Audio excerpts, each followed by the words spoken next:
Hola a todos, ¿cómo están? Muy buenas noches y bienvenidos a esta segunda sesión de propuestas del Bicentenario, cómo lograr que todo ciudadano tenga las mismas oportunidades, protección social y empleo formal. Yo soy Paola Villar, soy coordinadora de la sección de Economía del diario El Comercio y esta noche junto a Claudia Hernández, comunicadora en temas de política y economía que nos acompaña aquí, vamos a conversar con Miguel Jaramillo, él es investigador principal de GRADE, quien va a responder nuestras preguntas y también las consultas que tenga el público sobre las propuestas en el eje de empleo, formalización y protección social. Un eje en el que además, como muchos sabemos, Miguel tiene muchas investigaciones y además mucho background y él ha venido conversando de todos estos temas que seguro ahora nos va a detallar por distintos puntos y por distintas dudas que tengamos. Hay que recordar además que este es uno de los 9 ejes de las propuestas del Bicentenario, iniciativa liderada por Vivenza Consultores, para entregar a la ciudadanía y a todos los candidatos propuestas diseñadas, tanto por expertos de Vivenza como por colegas invitados, que buscan impulsar mejoras en aspectos fundamentales para el país durante el próximo gobierno. Para dar algunas pautas, esta sesión va a durar aproximadamente 40 minutos y vamos a tomar en cuenta también las preguntas que enviaron previamente en el formulario de inscripción, así como las preguntas que puedan dejar a través de los comentarios de nuestras plataformas de Facebook y LinkedIn, así que anímense y comenten ahí las dudas que deseen y que podamos aprovechar en este momento. Y sin más preámbulos, Claudia, te cedo la palabra para poder iniciar con las preguntas y dar inicio a esta sesión. Muchísimas gracias, Paola. Un encanto estar conectados con ustedes. Paola, Miguel, es un gusto realmente. He seguido mucho tus distintas investigaciones en torno al campo laboral y creo que ahora me ha caído como anillo al dedo. Yo, fanática de todos estos temas económicos, pues te preguntaré algunas cosas que van a ser también cuestionamientos naturales del ciudadano de a pie. Ahora, sobre todo que la economía está tan venida a menos y realmente tenemos uno de los retos más grandes en la historia de nuestra vida republicana. Miguel, cuando se habla acerca de empleabilidad, formalización y protección social, ¿a qué realmente nosotros estamos haciendo referencia hoy en tiempos de COVID? Mira, en primer lugar, muchísimas gracias. Un gustazo estar con ustedes conversando de estos temas que, como ustedes bien han dicho, son mi interés central desde hace mucho tiempo. Mira, un primer punto es que la epidemia del COVID deja un mercado laboral bastante maltrecho, ¿no? Antes de la epidemia teníamos más o menos 600,000 desempleados, ahora tenemos alrededor de 1,5 millones de desempleados, ¿no? Las remuneraciones han caído en promedio 15%, pero como siempre los promedios tienden a esconder tanto como revelar, ¿no? Y en ese sentido las remuneraciones han permanecido constantes en el sector formal, pero en el sector informal han caído cerca de 40%. Entonces, como ya otros investigadores también han señalado, la pobreza ha aumentado y eso se traslada al mercado laboral también. Entonces, claramente la situación es muy complicada en el mercado laboral y esa va a ser una de las grandes tareas del siguiente gobierno, ¿no? De hecho, Miguel, ahora, una de las cosas... Ay, disculpa, Paola, te no te avasallé. preocupes. No, Claudia, sigue y de ahí yo te complemento. Sí, mira, justamente una de las grandes incertidumbres que existe hoy por hoy, bueno, estamos hablando de una afectación a nivel macro, ¿no es cierto?, de nuestra economía, centrándonos en el plano de la empleabilidad propiamente dicha, ya sea en el campo formal o informal, estamos hablando también del sostenimiento de las empresas, ¿no es cierto? Si es que una empresa no ha sido realmente preparada para afrontar tiempos de crisis y tener fondos de contingencia como para poder asumir las taras enormes que nosotros estamos arrastrando en tiempos de coronavirus, que afecta evidentemente a las personas que dependen de las empresas, pues entonces estamos hablando de garantías que tienen un deadline. Así que hablando de ese aspecto, ahora ya no es el 20%, 25%, 30% de formalidad que se hablaba en décadas anteriores. Ahora estamos hablando de 18% de formalidad que tiene sobre sus hombros la enorme responsabilidad, uno, de llenar la caja fiscal del Estado peruano, la caja chica del Estado, con lo cual salen todos los proyectos y todas las cosas en relación a la protección social y los servicios orientados al ciudadano. Y por otro lado, se garantiza la empleabilidad formal. ¿Qué piensas acerca de este enorme reto, dado que nos estamos ahora enfrentando a un 80 enorme por ciento de informalidad que ahora no contribuye precisamente a ese tipo de estabilidad que yo te estoy exponiendo en estos momentos? No, sin duda, no. Ya antes de la pandemia, nuestras tasas de formalidad eran de un nivel altísimo, son de un nivel alto comparado con nuestros vecinos. Ecuador, Colombia tienen tasas de informalidad menores al Perú. Perú tiene 20 puntos más de informalidad que el promedio de países de su nivel de ingreso per cápita. Entonces ya era una tarea pendiente antes de la pandemia. Evidentemente, la pandemia ha exacerbado esta situación y ha habido un salto adicional, ¿no? Entonces, tenemos más informalidad y si tú miras la evolución más reciente del empleo, lo que está creciendo es el empleo informal. Entonces, ahí hay un enorme reto de cómo empujar la maquinaria del sector formal también para que no continúe deteriorándose la situación. Miguel, hace poco justamente, y bueno, complementando lo que comentabas, ¿no? Que es en realidad en el empleo hemos visto este gran aumento de desempleo y además ahora que ya se está recuperando, que definitivamente en las cifras de INEI se muestra, ¿no? Como el empleo de repente poco a poco se va recuperando. En realidad, al ver con lupa esta recuperación, vemos que es normalmente en subempleo, ¿no? En empleo inadecuado, en empleo informal y en todo caso justamente este empleo adecuado que antes, del que antes hablábamos y que era súper necesario, ahora es mucho más difícil de conseguir. Teniendo todo este panorama en cuenta, sí quería saber particularmente en esto de las propuestas del Bicentenario, ¿cómo aborda la propuesta que tú realizas el problema de la pérdida de empleo registrado del 2020, ¿no? ¿Cómo planteamos realmente recuperar y mejorar la generación de empleo? Y en todo caso, si pudiera complementar ahí, no sé si sería factible que hayan también políticas diferenciadas, quizás algunas hacia jóvenes que en algún momento se plantean de este tipo, o si de pronto vamos a tener que ir avanzando por distintos ejes. Sí, gracias por la pregunta, Paola. Efectivamente, en las propuestas del Bicentenario hemos considerado no solamente políticas que son universales, que quieren llegar a todos, pero también grupos específicos que particularmente necesitan de estas políticas para poder tener una inserción laboral adecuada o al menos más adecuada, ¿no? Yo creo que hay dos niveles en los cuales actuar, ¿no? Hay un nivel que es el nivel de emergencia y que debe atender al hecho de que tenemos 1,5 millones de personas desempleadas al momento, ¿no?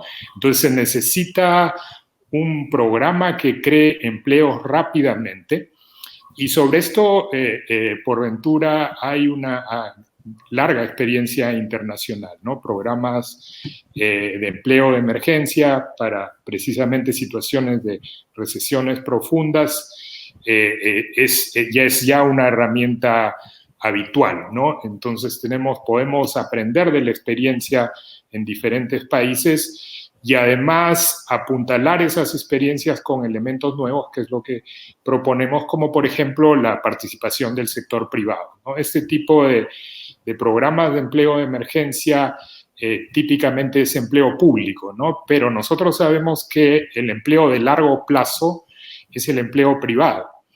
Entonces, tenemos que ver la manera de incorporar al sector privado para tener empleos duraderos o que los empleos de emergencia que se generen sean la semilla para empleos formales en el largo plazo, ¿no? Claro, y vemos que es clave en todo caso esa mano del sector privado y esto un poco que también tiene que ser considerado a la hora de hacer las políticas, ¿no? Es decir, no solo hablar de empleo público, porque creo que se ha estado hablando mucho de eso, además, por parte de los candidatos a la presidencia, ¿no? Y que cada uno va con su propuesta de voy a crear tantos millones de empleos, etcétera, etcétera, sino también tener en cuenta de que esto va de la mano con lo que puede haber en el sector privado. Claro, y hablar de prácticas específicas, ¿no? Sí, por supuesto, ¿no? Como dije, quien debe generar el empleo en el largo plazo es el sector privado, ¿no? El rol del Estado tiene que ver con lidiar con una situación de emergencia. Entonces, no podemos esperar que el Estado sea el proveedor de empleo para los peruanos. Eso no es sostenible en el mediano plazo. pero sí garantiza las circunstancias para la estabilidad de justamente y prosperidad posteriormente del sector privado, ¿no? Hay ciertas cosas que, por ejemplo, se impulsaron con éxito, realmente, digamos, a mi parecer, un éxito parcial durante la cuarentena, que es el tema de Reactiva Perú, que Paola lo conoce bastante bien, porque ha publicado muchas noticias al respecto. El tema de Reactiva Perú, en su concepción, cuando fue creado y lanzado por el MEF, se daba, digamos, se le daba una misión suprema de apoyar principalmente a las empresas de mediana escala. Aquellas personas que tenían, por ejemplo, contaban con una planilla que bordeaba los 200.000 soles mensuales, 250.000 soles mensuales. Desde mi experiencia, porque en realidad las personas me conocen a mí en el campo de la comunicación política y económica, pero en realidad mi trabajo del día a día es una empresa ligada al tema de inversión pública. Entonces, en algún momento nosotros también nos tocó solicitar el tema de Reactiva Perú. Somos una empresa de mediana escala y como yo, o como nosotros, mejor dicho, creo que el gran denominador de empresas nacionales. En su concepción Reactiva Perú, por ejemplo, se orientó a aquellas empresas que no aplicaban la suspensión perfecta. De tal manera que aquellas personas que aplicaban la suspensión perfecta no tenían que recurrir a sus fondos de ahorro para seguir solventando las planillas y los costos de mantenimiento del capital humano. Sin embargo, en el transcurrir de las semanas posteriores a ello, se conoció pues que habían grandes grupos muy poderosos o empresas que tenían, digamos, de cierta importancia nacional, que sí probablemente tenían estos fondos inamovibles en bancos que les permitía subsistir en el transcurrir del tiempo y pese a ello calificaron a los créditos de Reactiva Perú. Quería conocer en lo específico cuál era tu posición al respecto, porque de hecho hay algo que le va a interesar a la audiencia que nos está siguiendo en estos momentos, y es que para las empresas medianas, el Reactiva Perú, que eran desembolsos de 450.000 soles, 500.000 soles aproximadamente, a tasas de interés de 2, 3, hasta 6% llegaron, dependiendo de la evaluación crediticia, no alcanzaban más que para 2 meses de planilla. Entonces, al final, terminaron despidiendo gente de todas maneras, porque era inconcebible la supervivencia en estas reglas de juego, ¿no? Sí, efectivamente. Hay dos elementos que yo quisiera subrayar. Uno es que es muy difícil esperar de un programa como Reactiva Perú que el targeting sea perfecto, que solo estén las empresas que deben estar. Y al mismo tiempo pedirle que actúe rápidamente, porque si los fondos toman un mes más, la mitad de esas empresas van a estar quebradas. Entonces, son fondos de rápido desembolso y, por lo tanto, de rápida evaluación. Entonces, no podemos esperar que estén solamente las que nos gustan o las que queremos, o que no estén ahí las empresas que no nos gustan, ¿no? Entonces, ciertamente, este es el problema de todos estos fondos de emergencia que se han aplicado, dicho sea de paso, en todos los países desarrollados, ¿no? Y que han llegado a empresas bastante más prósperas y grandes que las empresas peruanas, ¿no? Entonces, ese es un punto a tener en cuenta, el contexto en el que se lanza el programa. La otra cosa es que el grueso de empresas que efectivamente accedió al programa son empresas pequeñas y medianas con las características que tú señalas, ¿no? Entonces, de la evidencia que tenemos, obviamente está pendiente una evaluación bastante más detallada de Reactiva Perú, pero de la evidencia que tenemos es que el programa fue muy positivo en términos de permitir que las empresas siguieran con vida, ¿no? Si los fondos fueron suficientes, quizá para algunas empresas no, para otras empresas, como tú dices, quizás no los necesitaban tampoco, pero era dinero que podían usar en ese contexto, ¿no? Pero mi evaluación particular del programa es bastante positiva. Miguel, voy a ir con... Sí, perdón que te interrumpa. Sí. Quería ir con una pregunta que viene de Facebook. Preguntan esto además porque es una propuesta, me parece que hizo un candidato hace poco. ¿Es posible crear 5 millones de empleos como algunos de los partidos proponen? Me parece que esta es una propuesta que ha hecho Acción Popular, pero de pronto tú nos podrás comentar un poco más de detalles de qué tan cierto es efectivamente que en 5 años de repente se podría dar toda esta cantidad de empleos, ¿no? No es posible. Hay que ubicarnos en el contexto, ¿no? La la fuerza laboral peruana, la población económica activa o PEA, como se le llama, son 18 millones de peruanos, de los cuales al momento 1 millón, como dije, 1.600.000 más o menos están desempleados. Entonces, si generásemos 5 millones de empleo, no habría quien tome esos empleos, ¿no? O sea, incluso asumiendo que mucha gente está haciendo actividades de emergencia y que podrían dejarlas para estos empleos públicos, que alguna ventaja tendrán sobre lo que están haciendo, igual son 1,5 millones nomás de desempleados. No veo cuál es el uso de 5 millones de empleos. Y menos aún que el Estado genere 5,5 millones de empleos, me parece un despropósito. Era lo que hablábamos ahí, además de el sector privado aquí es muy importante, ¿no? En la parte de generación de empleo formal. Tiene que ver también, de pronto, Miguel, con una flexibilización de los costos de contratación del trabajador en el ámbito formal.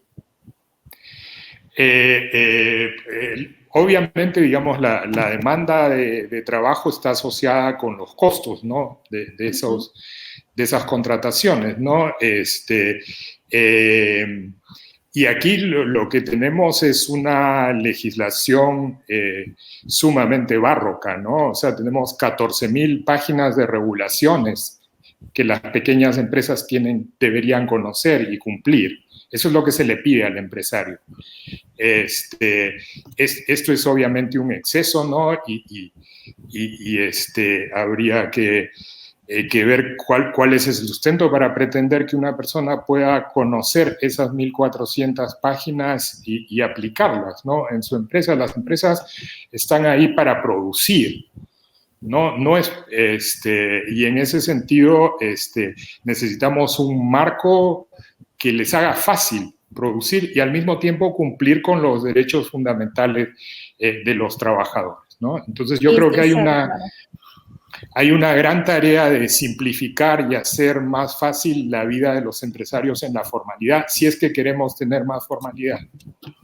O sea, dentro de estas propuestas del Bicentenario también se debería, en todo caso, poner el foco en todo lo que tiene que ver con simplificación. No sé si quizá eliminar algunas incluso. O sea, hay algunas que también tú hayas visto que sean como ya esto hay que dejarlo pasar, de pronto reemplazarlo por algo más nuevo. Y aparte, hablar también de nuevas legislaciones laborales considerando, por ejemplo, las nuevas economías, ¿no? El gig economy, que es de lo que siempre hablamos. Entonces, hay muchas otras cosas que de pronto llegan como retos, ¿no? Y que no hay un marco necesariamente y se tratan de imponer marcos laborales, digamos, antiguos o como bien mencionaste, barrocos, ¿no?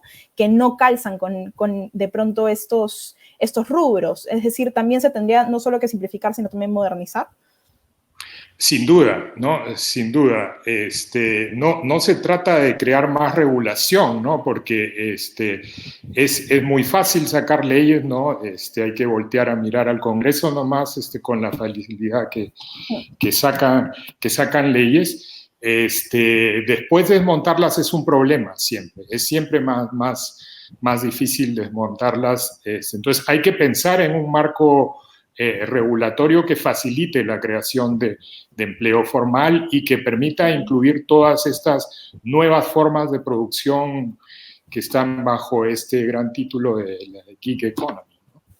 Exacto. Y algo que me parece muy importante, la verdad, Paola, Miguel, es la intangibilización de las políticas de flexibilización del tipo, por ejemplo, tributaria, para que las empresas vayan pasando de la informalidad a la formalidad de forma gradual. ¿Y por qué hablo de intangibilización? Porque lamentablemente en nuestro Perú, llegado un nuevo gobierno, nuevo Congreso o nuevos ministros, borrón y cuenta nueva a muchas iniciativas que se hicieron antes. Entonces, ¿de qué manera, por ejemplo, esto podría calzar dentro de las propuestas de empleabilidad formal al Bicentenario? Sin duda, ¿no? Lo que nosotros proponemos es una simplificación de la normativa laboral y al mismo tiempo un trabajo intenso de comunicación y de persuasión al empresario, de mostrarle las ventajas y la única manera de que efectivamente el empresario esté dispuesto a comprar estas ideas si es que son sencillas, si son simples. No es posible llegar y decirle, mira, acá tienes, léete estas 1.400 páginas y vas a saber todo lo que necesitas saber sobre regulación laboral y aplícalo en tu centro de trabajo. Eso no tiene ningún sentido. Entonces, se necesita claramente una fuerte simplificación de la normativa laboral y al mismo tiempo una política que produzca algunos guías, por ejemplo, algunos documentos sencillos de 2 o 3 páginas, que es todo lo que el empresario va a poder leer y que resguarden los derechos de los trabajadores, ¿no? Ese es por donde va la propuesta. Miguel, aprovecho en hacerte algunas preguntas que nos llegaron del público que se inscribió justamente para avanzar también con el tiempo. La primera es, ¿hasta qué punto es cierto que en un país como el Perú los sindicatos pueden ser un impedimento para la creación de empleo formal? Pueden serlo, pero no tiene por qué ser así, ¿no? Yo creo que el diálogo social es indispensable y yo creo que la crisis que tuvimos con la ley agraria, el sector agroindustrial claramente revelaba una falta de representatividad. Yo no sé si la gente que se sentó en la mesa, a quién representaban, a qué trabajadores representaban, pero entonces sí se necesitan organizaciones, ¿no? Y hay excelentes ejemplos. Construcción es un caso donde las condiciones laborales las negocian empresas y trabajadores. Entonces ahí, digamos, hay un diálogo y las propuestas son consensuadas. Entonces ahí hay un ejemplo bien positivo del rol que pueden tener los sindicatos, ¿no? Claro, y un por ejemplo otro de lado, orden en la relación, ¿no? Exactamente. Y más bien en el sector agroindustrial nos muestra las limitaciones de un escenario donde no tienes interlocutores pertinentes, relevantes, legitimados, ¿no? Entonces, ahí, digamos, yo creo que faltó, digamos, una representación digamos, ¿no? de los trabajadores, ¿no? Claro, y si me permites, Claudia, quería añadir solo una cosita, justo aprovechando que estaba hablando del tema de la ley agraria, considerando, y esta pregunta también me llega por WhatsApp, que además el sector agroexportador, como sabíamos, había sido uno de los bastiones de la creación del empleo. Me mencionabas todo ese tema que hubo con la ley agraria, hemos seguido muy de cerca, además, todo lo que ocurrió, los cambios que hubo en la ley, que todo fue muy rápido y se tuvo que hacer justamente así por toda la situación. Pero ¿tú crees que va a poder seguir siendo, digamos, el bastión de la creación del empleo este sector, luego de que se ha derogado el anterior marco legal de la ley agraria, o deberían modificarse algo? Yo creo que las consecuencias de los cambios que se han implementado van a hacer que el crecimiento del empleo ya no va a ser el mismo. El crecimiento del empleo se va a ralentizar, y esto a través de 2 mecanismos, ¿no? Las empresas que se queden en el sector van a optar tecnologías que ahorren mano de obra. Entonces, si antes tenías grupos de gente cosechando, pues una cosechadora industrial va a tener que hacer ese trabajo ahora, ¿no? Entonces, ahí hay empleos perdidos. Y segundo, va a haber consolidación, porque moverse hacia esa tecnología más intensiva en capital, menos intensiva en mano de obra, requiere más capital, ¿no? Entonces, pequeños y medianos empresarios yo creo que van a tender o a desaparecer o a informalizarse, ¿no? Porque ahorita todos podemos hablar de lo importante que es la fiscalización, de cumplir con los acuerdos sobre fiscalización que se han dado, en un par de años ni nos vamos a acordar cuáles serán esos acuerdos, ¿no? Y el curso natural de las cosas en este país, particularmente, sí es difícil la fiscalización en los ámbitos urbanos, en el campo es mucho más complicado, y probablemente tengamos lo mismo que tenemos en el área urbana ahora, ¿no? La fiscalización se concentra en las empresas más grandes. No tiene ninguna meta de formalización y por lo tanto simplemente verifica que se cumplan con los derechos de un grupito cada vez más pequeño de los trabajadores, ¿no? Ese es lamentablemente la realidad. Justo ahora, Miguel, que estamos hablando acerca de que muchas cosas se centralizan en las grandes ciudades o en la metrópoli y demás, hay algo que no quería dejar pasar y que quería conocer tu opinión respecto a la necesidad de la generación de empleos en cada una de las regiones a las cuales pertenece el capital humano. Antiguamente, regresando aquí nomás en la historia, se conocía acerca de los centros tecnológicos de impulso tecnológico o los centros de formación de oficios técnicos para las personas en las distintas regiones, con el afán de que no se movilicen a las ciudades o a donde se encuentran las grandes industrias con el objetivo de conseguir el trabajo que ahora carecen. ¿Qué opinas acerca de eso? Me parece excelente que hayas traído ese tema a la mesa, Claudia. Precisamente una de nuestras propuestas es crear un programa de formación orientado a ciertos sectores, no como los programas que hemos tenido hasta ahora que han sido genéricos, o orientados, dizque por la demanda, ¿no? Entonces, yo creo que hay una nueva generación de programas de formación para jóvenes que los orientan hacia los sectores que tienen potencial de crecimiento. Ese potencial de crecimiento no es el mismo en Lima que en Pucallpa, donde el sector forestal claramente tiene un rol súper importante que en Lima no existe. O Cusco, por ejemplo, donde el turismo es importante, y así, digamos, cada región tiene su propia vocación productiva. Correcto. Entonces, los programas de formación tienen que mirar dónde están esos sectores donde hay potencial de crecimiento y formar precisamente en esos sectores, porque ahí es donde la gente formada va a poder conseguir un mejor empleo y tener una perspectiva de carrera, ¿no? Exacto. Eso creo que es primario, urgente. Precisamente. Y Miguel, me gustaría hacerte otra pregunta que nos llega de Facebook, que justamente se remonta a lo que nos mencionabas de los ejes que comentabas, ¿no? En todo el tema de tener programas focalizados y enfocarse de repente en población joven y en distintos niveles de población a la hora de buscar la recuperación del empleo.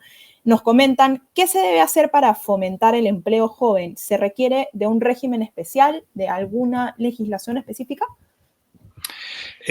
Sí, yo no diría que el énfasis primariamente está ahí. Yo creo que hay barreras para el ingreso, particularmente de jóvenes de hogares desfavorecidos, ¿no? Y hay barreras que tienen que ver con las características de esos jóvenes y por lo tanto se necesitan programas de formación que les den las habilidades que les van a permitir tocar con éxito las puertas de las empresas formales y grandes, ¿no? Entonces, ¿dónde está esa formación? No tiene que ver con habilidades técnicas. Cuando tú conversas con empresarios, ellos no quieren chicos que sepan manejar bien esta máquina o este torno. Eso lo aprenden. Claro. Pero tienen que tener la capacidad de aprender, ¿no? Que es una habilidad, una meta habilidad, digamos, ¿no? Entonces necesitamos chicos que estén en disposición y tengan la capacidad de aprender, que tengan ciertas características básicas de orden, disciplina, puntualidad, honestidad. Eso es lo que quieren las empresas, ¿no? Entonces, yo creo que el Estado tiene un rol bien importante en proveer muchas de estas capacidades cuando están ausentes en los jóvenes y hacer el vínculo con las empresas de manera que se les dé la posibilidad a estos jóvenes para tener un empleo formal. Que de otra manera... el punto de partida ahí es la educación. O sea, el punto de partida es una política de educación, en todo caso, que como comentas, permita esta equidad de alguna manera para que todos tengan un punto de partida también, en el cual ya luego se puedan desempeñar a partir de distintas funcionalidades o habilidades, ¿no?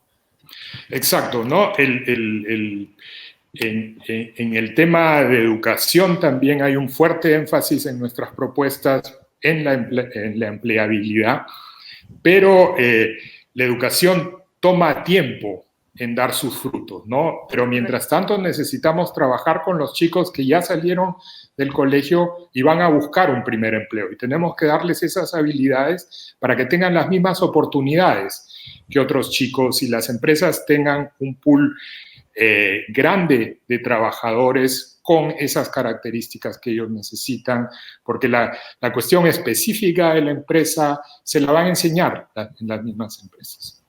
Y Miguel, recogiendo una expresión que tuviste hace instantes respecto a la necesidad de que la comunicación sea mucho más frontal y sea sencilla por parte del Estado, o llámese gobierno, hablemos de Estado, para las personas, para el común denominador de la gente, para que los jóvenes, por ejemplo, no malentiendan de que por derecho tienen que asumir por ejemplo, empleos apenas salen de la escuela o salen del instituto o de la universidad. ¿Por qué lo digo? Porque para las empresas también requiere de presupuesto, costos altos, por ejemplo, si es que los contratan por planilla, la parte formativa de los jóvenes que posteriormente pueden ser colocados en, digamos, trabajos mayores o asignaciones con mayor responsabilidad. Ellos tienen que también tener eso en claro, porque hubo en el pasado distintos ímpetus de promover el trabajo juvenil, pero lamentablemente por a veces imposiciones incluso del lado político, esto se tumbó, ¿no es cierto? Entendiéndose como que fuera una situación de cuasi esclavitud para muchos chicos.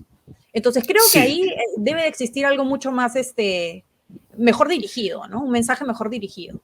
Sí, hay yo creo que por lo menos dos temas ahí. Uno es que las empresas están más cómodas teniendo relaciones de largo plazo con los trabajadores, pero hay que entender el proceso por el cual se llega a ese vínculo empresa-trabajador.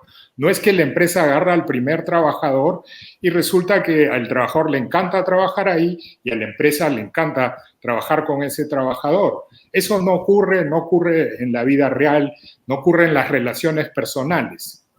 No es de esperar, no podemos imponernos a nuestros hijos o a nuestras hijas que se casen con la primera chica o el primer chico que conocen, ¿no? Igualmente en el mercado laboral hay un proceso mediante el cual se llega a un match óptimo entre empresa y trabajador. Y eso puede pasar porque el trabajador pruebe con 2, 3 trabajos antes de encontrar la empresa donde efectivamente él puede desarrollar su potencial. Si tienes una legislación que no te permite hacer contratos de largo plazo, porque si el trabajador está más de 3 meses, ya sacarlo es un tremendo bolondrón. Entonces, las empresas van a optar por actividades que agregan poco valor y donde rotar trabajadores, trabajar solamente con trabajadores temporales es negocio, ¿no? Entonces, hay que prestar mucha atención a los incentivos que provee la legislación. Y esta legislación desalienta mucho las relaciones de largo plazo. Miguel, vamos a pasar a las últimas preguntas. Yo te voy a hacer una última pregunta, luego Claudia.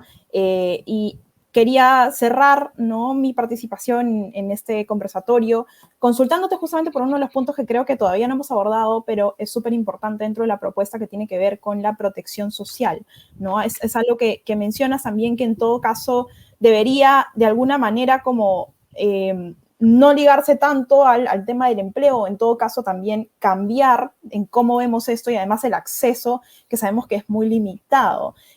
¿Cuál es la propuesta respecto a protección social que tú realizas y qué factores debemos tomar en cuenta en todo caso para alcanzar esa meta, ¿no? Sí, la propuesta parte de un principio bien sencillo. Los peruanos necesitamos protección en salud, en nuestra vida como adultos mayores, contra episodios de desempleo u otros shocks, no por ser trabajadores formales, sino por ser peruanos, por ser ciudadanos de este país. Entonces, no es correcto que se condicione el acceso a la protección social a un contrato formal, que es el modelo con el que hemos crecido. Así es. Entonces, tenemos que comenzar a movernos a un esquema donde ya no está ligada el acceso a la protección social a un empleo formal. ¿Qué significa esto en términos prácticos? Es que significa que el financiamiento ya no va a venir de las planillas de las empresas o de los bolsillos de los trabajadores, sino que tiene que venir de impuestos generales, de impuestos que todos pagamos, ¿no? Entonces, ese es, yo creo que el gran reto y esa es la gran propuesta que tenemos en el tema de protección social.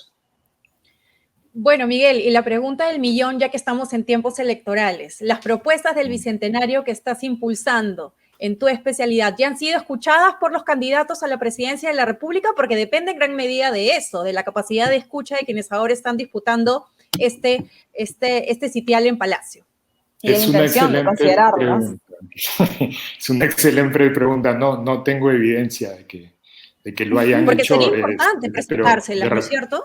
Por supuesto. Encantado. Eso sería un enorme gusto, ¿no? Y que las consideren. Seguramente están considerando otro tipo de iniciativas también, pero yo creo que acá hay un conjunto de iniciativas que vale la pena considerar.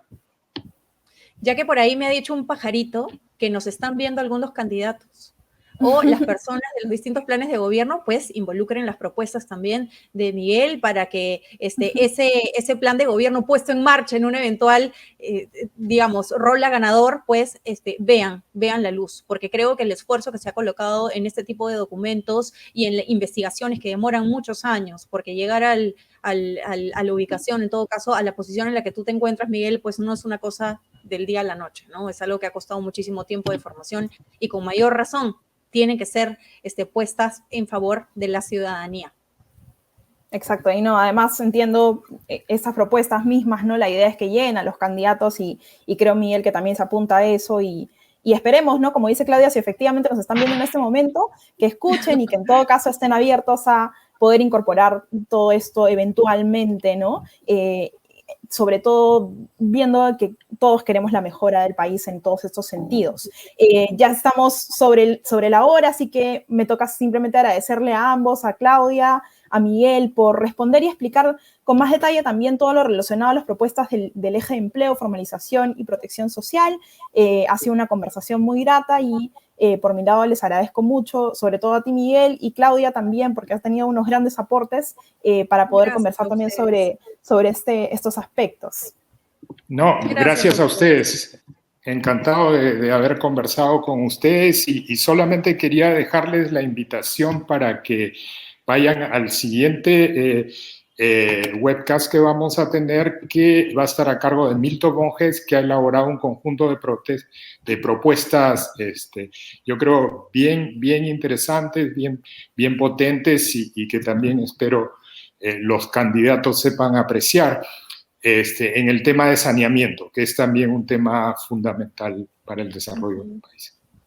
Perfecto, y nos estaremos encontrando y nuevamente muchas gracias a todos los que nos han visto desde los distintos canales de Proyecto Bicentenario y no se olviden de conectarse el jueves también a las 7 de la noche para ver nuestra siguiente propuesta. Muchísimas gracias.